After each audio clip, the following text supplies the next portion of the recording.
In 2006, Stockholm city arranged a referendum about congestion charges. This idea that you should pay if you drive into Stockholm or drive to Stockholm. And it was a little bit controversial, so the politician decided we're going to have a referendum. I lived in Stockholm at the time. I was very happy that there was a solid majority for congestion charge, because I thought it would be good if there was less cars driving around where I lived. So happily, I called my mother when the results were in, and she was furious. And when my mom was furious, it's like, oh my. Why was she so angry? Well, the people living in the city of Stockholm, they had a right to vote about this, but the people living in the suburbs, they didn't get a vote. And she thought, okay, why didn't I get a vote? I'm the one who's going to pay. I'm the one driving in and out to Stockholm. Well, can't satisfy everybody. But this is actually an example of the boundary problem in democratic theory. Who should decide what? What should I decide? What should you decide? And what should we decide together? It's a fundamental problem in democracy. And this is illustrated by that, because you can have a perfect procedure and no disturbance of election, stuff like that. But if you don't have the right group making a decision, it's not legitimate. You don't get any support for it. Of course, you might now be thinking, there's an easy solution to this problem. We can just vote about who should decide what. Have a vote about that. I mean, that's what we do as Democrats, no? But who should be part of that? Oops. Maybe we should vote about that too. And then it goes on and goes on and goes on, man. Won't get anywhere there. There is no democratic or voting solution to this boundary problem. We have to come up with a principle. That what kind of principle says that these people, if you're something like this about them, they should take part in decisions of this type. And I have spent terrible amount of time since 2005 working on this problem. So I'm going to give you what I think is the best one. And that's the all-affected principle. It simply says that people who are affected by decision should have power over it, and more power the more they are affected, relevantly affected. So we need to have a kind of currency, an idea what it means to be affected in a relevant way, so you should have a vote. Now, this principle, of course, implies that the people in the suburbs should have been part of that referendum, because they were affected and they're going to have to pay. They can't drive for free into Stockholm anymore. So my mom was right. That happens sometimes. When we have looked at this and talked about this all-affected principle, there's another neat thing here that we can clearly see, which we often forget, why we care about democracy. And it is because it's about fair distribution of power, a fair way of distributing power. We don't need that from Hermes, but when we live together, we're going to affect each other. So we need to think about how should we decide that, and who should have power over what.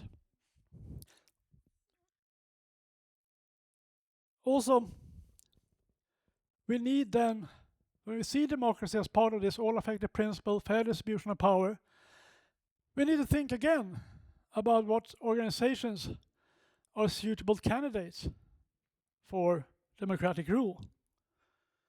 I mean, the general principle is going to be quite obvious, that any organization that affects people's lives in an important way and that exercises authority will be a candidate for being run democratically. So take, for example, firms or companies. We spend a lot of time in our workplace. And how you fare there affects your salary, your pension, but also your status and your friends. You find friends there, and so on and so on. So actually, according to this all-affected principle, and we should consider that people who work in a firm should have influence on the decision how the firm is run. So that's quite a big change. But it also holds, it doesn't need to be private firms. It can be, health clinics and similar things. And that's quite important because this is actually not a fancy pipe dream. Because we already have companies like this. And they're called cooperatives. They're one kind of this. In a cooperative, the people working in it owns the company and runs the company. Of course, it's not like they're all sitting holding hands or something like that. It's the same way we do with cities and other things. They will elect a CEO and a board and things like that. But these companies, these cooperatives can be often small, but can be very big.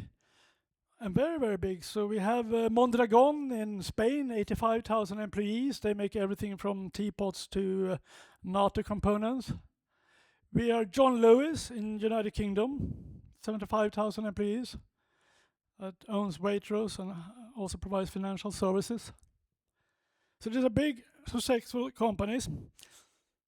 Although most of them are actually quite small. Like law firms typically is a cooperative. And a lot of startups actually are. They survive longer. Cooperatives survive longer. They don't go bankrupt.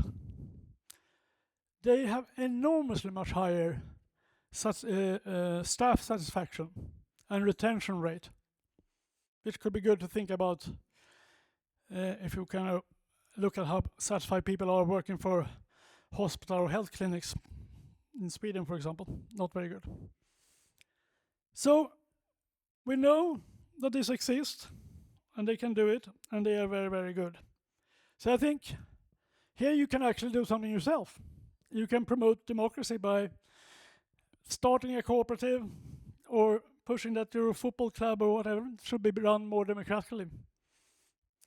So that there is, when we start realizing, when we look at the all-affected principle and democracy has fair distribution of power, is that what we thought were mature and well-developed democracies, like Sweden, actually, I think it's more appropriate to say that we are in the teenage year. We started 100 years ago and took 100 years to get this far. But there's still so many parts of society that is run in an authoritarian way instead of a democratic way. Now you might say, come on. You're talking about this, we're going to have democracy and build it up. But look what is happening in the world. We are rolling back democracy. There's no way you can have this kind of getting democracy, more democracy, when we have to defend just the last pieces of the democracy we already have. And it's true, there is this backsliding. But notice that the type of democracy that is backsliding is this rather watered down version with elections for every 4th year and things like that. Not what we propose now, that we should move on and have democracy in civil society and in many, many more places, not just this every 4th year kind of thing for the national parliament. Secondly, a crisis is an opportunity in private life and for society. In your private life, if you get stuck in a crisis, then it's not very good. But you can use the crisis to develop yourself and mature and work through it. And same for society. And we have a democratic crisis now. But that is an opportunity for thinking more about democracy and how we could push it to become better. Because if we don't have democracy on the local level, we're not going to get much of democracy on the national level. It's a kind of support system that we need. So I don't think we should despair. We should organize and go for fair distribution of power and democracy 2.0. Thank you very much.